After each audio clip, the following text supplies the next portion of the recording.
So we asked a question this morning to a number of students throughout the Greater Toronto area. The following case: you have a present, you have a gift that you want it to be brought for, I don't know, your cousin's bar mitzvah in Israel.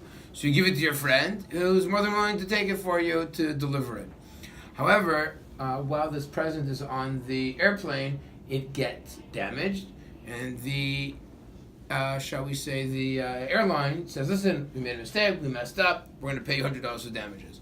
So you then receive, your friend then receives the $100 as compensation for your gift. The question is, as the friend who now has his $100, is he obligated to then give it back to you? Because after all, that was your gift. So here we go.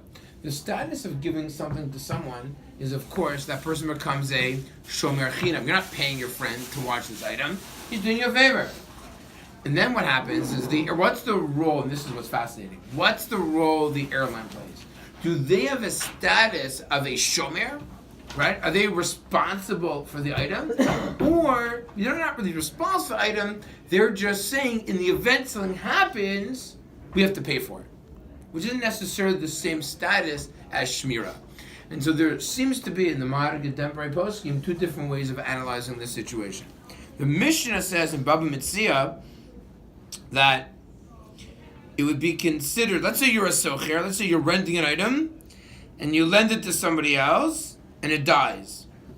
So all of a sudden now the first person who borrowed it, who then rented it out, is now going to get compensation because the guy who rented has to pay. And what, he's going to keep it? Because Meita Kedarka died in the regular manner, which would exempt the shoel.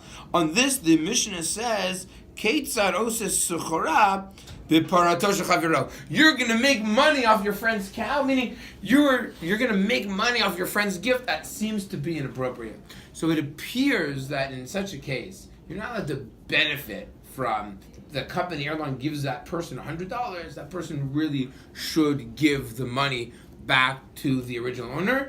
If they're obligated to, meaning something like Beis Din could force them to pay, that might be unclear.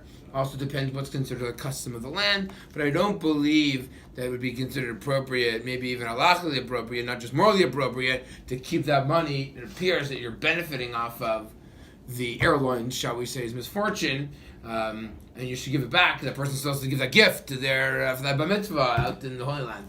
So, but the appropriate thing to do is for sure to return that the money to their friend for the gift that was destroyed or ruined on the airplane.